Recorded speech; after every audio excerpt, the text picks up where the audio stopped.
Bismillahirrahmanirrahim. Assalamualaikum warahmatullahi wabarakatuh.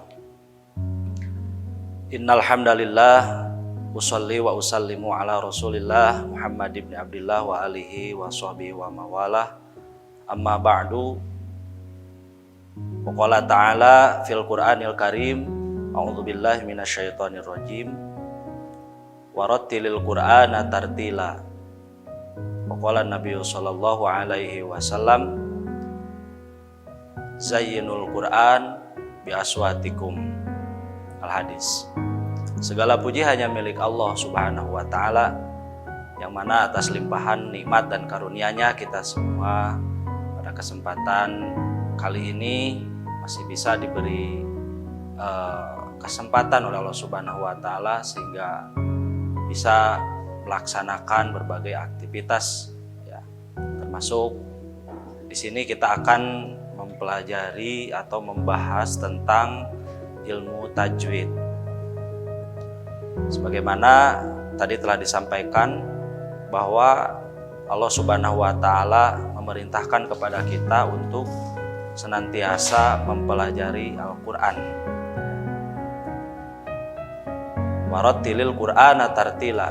Itu bacalah Al-Qur'an itu dengan tartil. Yang mana tartil ini maknanya adalah pelan-pelan atau jangan cepat-cepat. Atau tartil ini wasilahnya adalah kita harus mempelajari dan mendalami ilmu tentang bacaan Quran tersebut. Ya, ini sudah kita mafhum bahwa untuk membaca Quran dengan tartil dibutuhkan yang namanya ilmu baca Al-Quran atau ilmu tajwid. Baik, kita langsung saja. Tajwid itu berasal dari bahasa Arab, yang awalnya itu dari jawwada yujawwidu tajwidan. Jawwada yujawwidu tajwidan.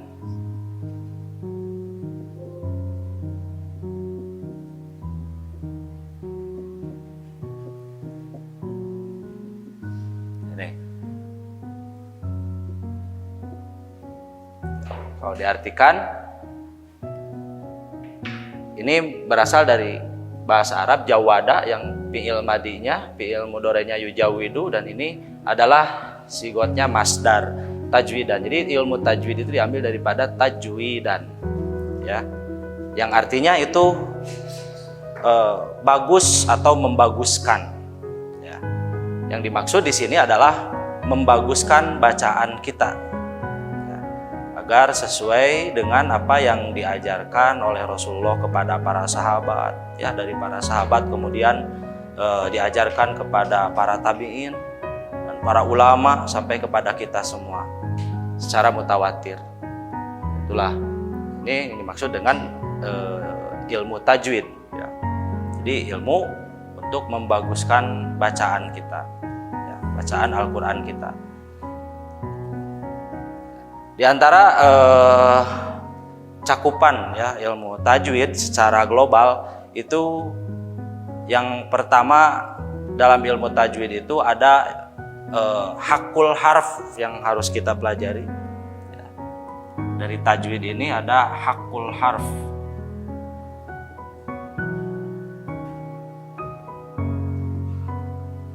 Hakul harf.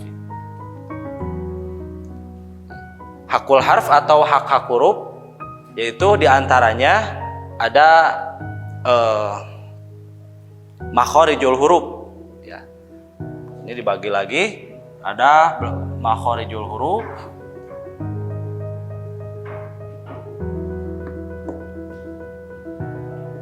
makhorijul huruf,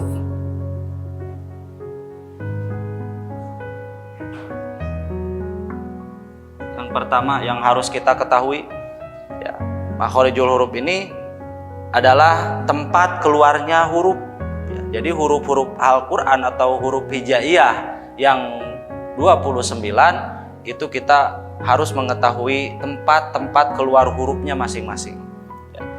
Kemudian yang kedua, hakul harf itu ada mustahakul harf.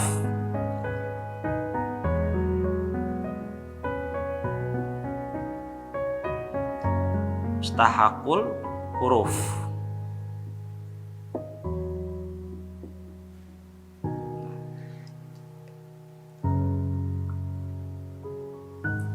Yang mana mustahakul huruf ini adalah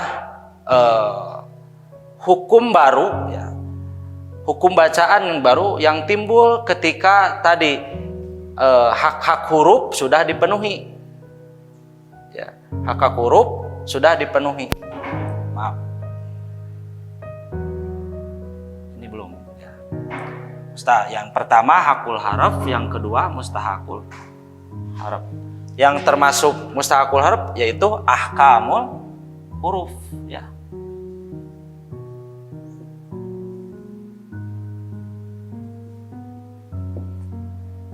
Ahkamul huruf yaitu hukum-hukum baru yang timbul setelah hak-hak huruf tadi terpenuhi, yaitu makhorijul huruf. Yang kedua adalah sifatul huruf.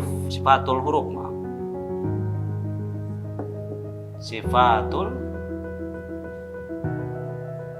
huruf, ya. Nih. Nah, setelah hakul huruf ini terpenuhi, ya, kita tahu makhorijul huruf, kemudian cara prakteknya bagaimana, ya. Kemudian yang kedua yaitu kita harus mengetahui sifatul huruf, ya, sifat-sifat huruf, yang mana banyak sekali, ya, sifat huruf itu. Ada yang kesananya kalau dibahas secara detail, ya, sifatul huruf itu ada yang mutadodah, ada yang goirul mutadodah, ya. Yang mutadodah contohnya misalkan hamas, ya, keluar angin ketika menyebutkan huruf, itu lawannya apa? Jahar. Sifat huruf itu jahar itu tertahan angin. Kemudian ada sifat goirul mutadodah. Jadi sifat huruf hijaiyah yang mensifati satu huruf hijaiyah, ya, itu, ya, hanya berdiri sendiri saja, ya, satu saja. Itu adalah hakul harf. Kemudian mustahakul huruf yaitu ini adalah hukum-hukum yang timbul setelah makhorijul huruf dan sifatul huruf tadi kita ketahui dan kita bisa mempraktekkan bagaimana cara membunyikan huruf-huruf hijaiyah, ya.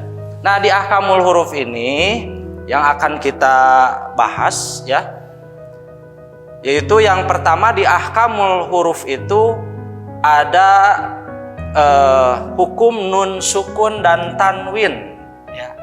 Ada hukum nun sukun atau tanwin, ya.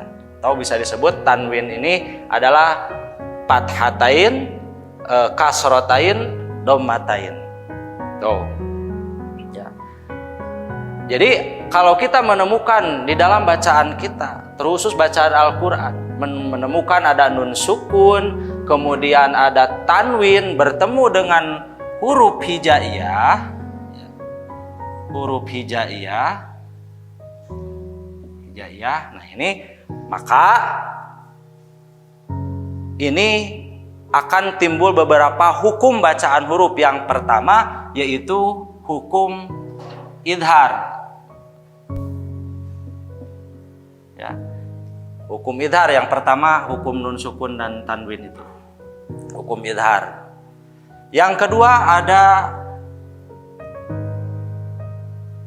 idgham, ya. Hukum idgham. Yang ketiga ada iqlab, hukum iqlab. Dan yang terakhir, yang keempat ada hukum bacanya adalah ikhfa.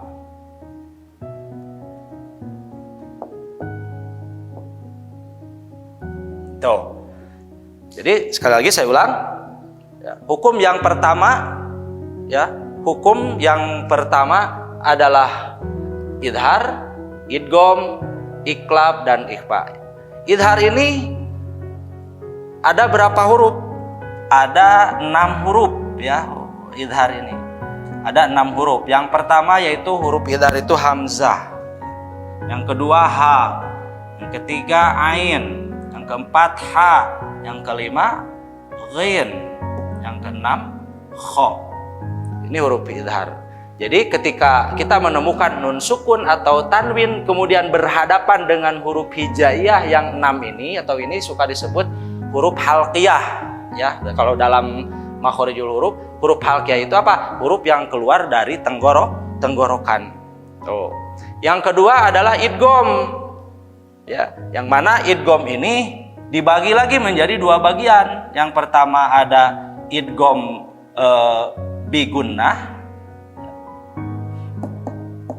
Yang kedua ada idgham bila gunnah atau bi ghairi gunnah. Tuh. Ya, ini hurufnya ada 4 ya.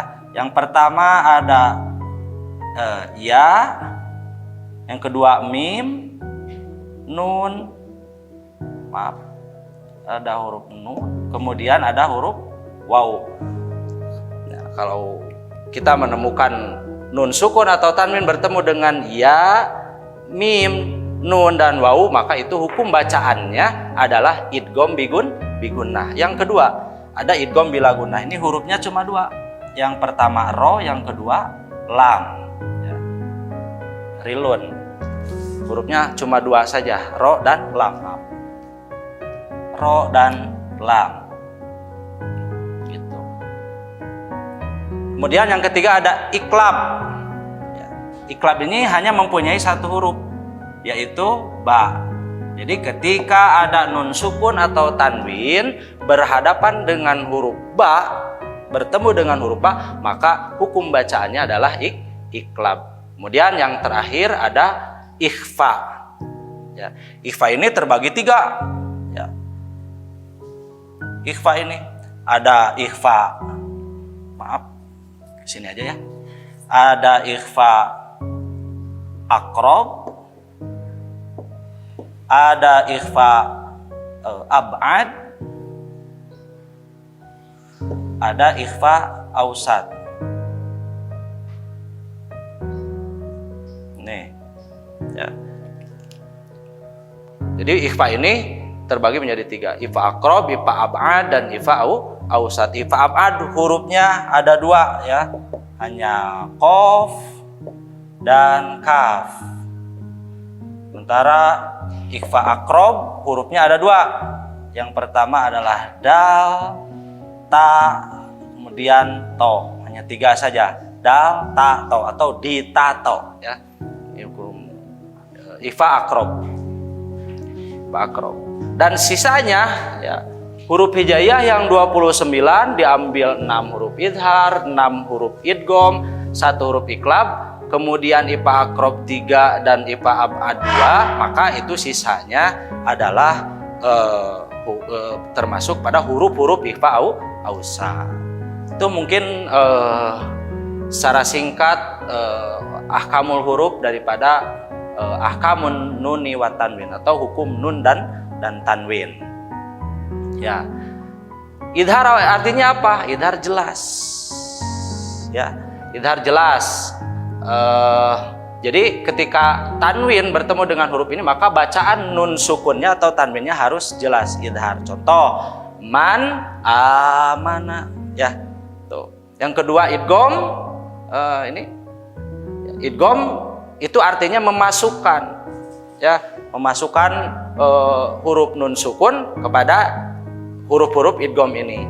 Ya, idgham bi gunnah dengan disertai gunnah atau sengau, kemudian bila gunnah itu tanpa sengau. Yang selanjutnya adalah iklab. Kalau iklab ini adalah menukarkan, ya artinya menukarkan. Jadi ketika nun sukun dan tanwin bertemu dengan ba, maka nunnya ditukarkan dengan suara mim. Contoh mim ba'di. Ya. Nun sukun bertemu huruf ba, jadi ditukarkan suara nun sukunnya kepada huruf mim. Yang terakhir ikhfa ini artinya samar, ya atau bacaan yang disamarkan. Jadi ketika nun sukun atau tanwin berhadapan dengan huruf-huruf ikhfa ini, maka nun sukunnya harus dibaca samar, ya, dalam artian dengan kata lain tidak jelas, ya. Mungkin itu saja pembahasan hukum nun sukun dan tanwin secara secara singkat. Mungkin nanti kita akan dibahas lebih dalam lagi, ya, mengenai hukum-hukum nun sukun dan tanwin tersebut. Itu saja, akhirul kalam. Wassalamualaikum warahmatullahi wabarakatuh.